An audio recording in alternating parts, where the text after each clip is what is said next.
여러분, 번개나 밤하늘의 오로라, 그리고 우리가 매일 쓰는 스마트폰 칩까지 이 모든 것의 핵심에 바로 플라즈마가 있다는 사실 알고 계셨나요? 흔히 플라즈마를 그냥 엄청 뜨거운 기체라고만 생각하기 쉬운데요. 오늘은 그 생각의 틀을 완전히 깨보려고 합니다. 눈에 보이는 거대한 흐름, 그 이면에 숨겨진 전자 하나하나의 역동적인 춤, 바로 그 미시 세계로 함께 떠나보시죠. 자, 그래서 오늘은요, 먼저 큰 그림에서 시작해서 아주 작은 입자의 세계로 깊숙이 들어갔다가 이 모든 게 어떻게 우리가 쓰는 최첨단 기술과 연결되는지 다시 돌아오는 여정을 떠나볼 겁니다. 이 순서대로 따라오시면 플라즈마의 진짜 모습을 확실하게 이해하실 수 있을 거예요. 네, 그럼 첫 번째 이야기부터 시작해 볼까요? 플라즈마를 바라보는 데는 크게 두 가지 방법이 있는데요. 어떤 안경을 쓰느냐에 따라서 보이는 세상이 정말 완전히 달라집니다. 이 질문 여러분은 어떻게 생각하세요? 당연히 그런 거 아니야? 하실 수도 있겠네요. 사실 정답은 맞기도 하고 틀리기도 하다는 겁니다. 바로 이 애매한 대답 속에 오늘 우리가 탐험할 모든 비밀이 숨어 있어요.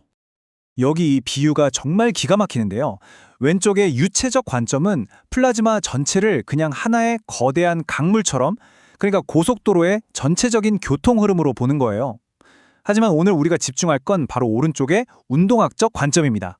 이건 완전히 달라요. 왜 교통체증이 생기는지 알려면 자동차 한 대 한 대를 끈질기게 따라가 봐야 하잖아요. 그거랑 똑같습니다. 플라즈마 속에 있는 수많은 전자와 이온, 그 입자 각각의 움직임에 집중하는 거죠. 아니, 근데 왜 이렇게까지 피곤하게 입자 하나하나를 다 추적해야 할까요? 바로 이 사진 속에 답이 있습니다. 우리가 쓰는 최첨단 반도체 칩을 만들 때 플라즈마로 머리카락보다 수만 배는 얇은 회로를 새겨 넣거든요. 이때 대충 평균적인 흐름이 이렇다라는 정보만 가지고는 어림도 없죠. 모든 입자가 각자 어떻게 움직일지 예측하고 제어할 수 있을 때 비로소 이런 초정밀 작업이 가능해지는 겁니다. 좋습니다. 그렇다면 이 수많은 개변 입자들은 도대체 어떤 규칙에 따라서 움직이는 걸까요? 이제 이 입자들의 행동을 지배하는 단 하나의 절대적인 규칙책을 한번 펼쳐볼 시간입니다. 볼츠만 방정식, 이름만 들으면 머리가 지끈거리시죠? 근데 전혀 겁먹으실 필요 없어요. 이건 복잡한 수학 공식이라기보다는 일종의 입자 회계장부라고 생각하시면 아주 쉽습니다.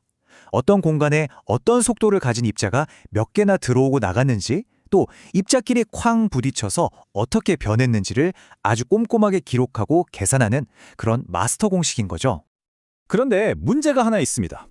이 마스터 규칙책이 너무나 완벽하고 상세해서 이걸 있는 그대로 풀려고 하면 답이 안 나온다는 거예요. 그래서 과학자들이 아주 영리한 지름길을 하나 찾아냈습니다. 네, 맞아요. 수십억, 수조 개의 입자들이 서로 영향을 주고받는 모든 경우의 수를 계산하는 것과 같거든요. 이건 현존하는 어떤 슈퍼컴퓨터로도 불가능한 일이에요. 그래서 과학자들은 완벽함 대신에 유용함을 선택하기로 합니다. 핵심은 바로 근사, 즉 똑똑하게 문제를 단순화하는 데 있습니다. 과학자들이 쓰는 지름길은 이렇습니다. 일단 완벽한 이론인 볼츠만 방정식에서 출발해요. 그리고 이항근사법이라는 아주 효과적이면서도 합리적인 단순화 기술을 써서 문제의 복잡성을 확 줄여버립니다. 이 과정을 거쳐서 우리가 최종적으로 얻고 싶었던 단 하나의 목표, 바로 전자의 숨겨진 성격에 대한 답을 딱 얻어내는 거죠. 자, 그토록 복잡한 방정식을 풀어낸 보람이 있어야겠죠?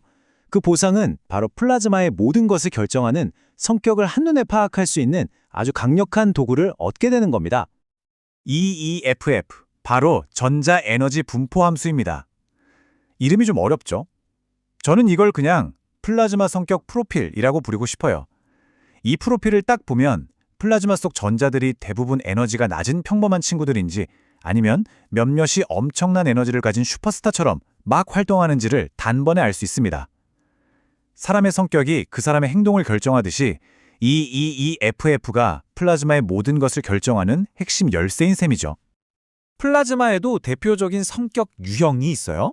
왼쪽의 맥스웰 분포는 모든 입자들이 에너지를 충분히 주고받아서 아주 안정된 상태, 그러니까 되게 이상적인 열적 평형 상태를 보여주는 성격이고요. 반면에 오른쪽의 드라위베스테인 분포는 외부에서 계속 에너지를 공급받는 실제 반도체 공정 플라즈마의 성격을 훨씬 더 현실적으로 보여줍니다. 에너지가 아주 높은 전자는 상대적으로 적은, 말하자면 성실한 일꾼 같은 성격이라고 할 수 있겠네요. 좋습니다. 그럼 이제 다시 줌 아웃해서 이 약간 추상적으로 들리는 성격 프로필이라는 개념이 도대체 어떻게 현실 세계의 최첨단 기술에 직접적인 영향을 미치는지 한번 살펴보겠습니다. 이게 핵심입니다. EDF를 안다는 건 플라즈마의 미래를 예측하고 심지어는 제어할 수 있다는 뜻이거든요.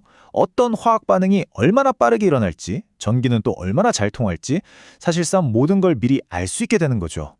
좀 더 구체적으로 보면 EDF는 바로 이런 것들을 직접적으로 제어합니다.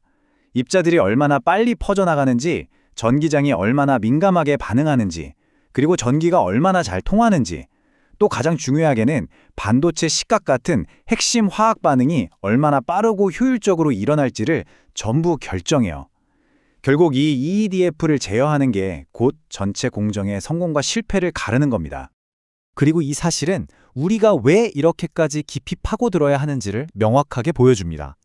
바로 이 운동학적 이해를 바탕으로 플라즈마를 정밀하게 제어할 수 있기 때문에 지금의 초정밀 반도체 제조가 가능한 거예요. 다른 어떤 기술로도 이걸 대신할 수가 없는 독보적인 영역인 거죠. 오늘 우리는 거대한 플라즈마 현상이 사실은 눈에 보이지도 않는 작은 전자 하나하나의 성격에 의해 결정된다는 놀라운 사실을 확인했습니다.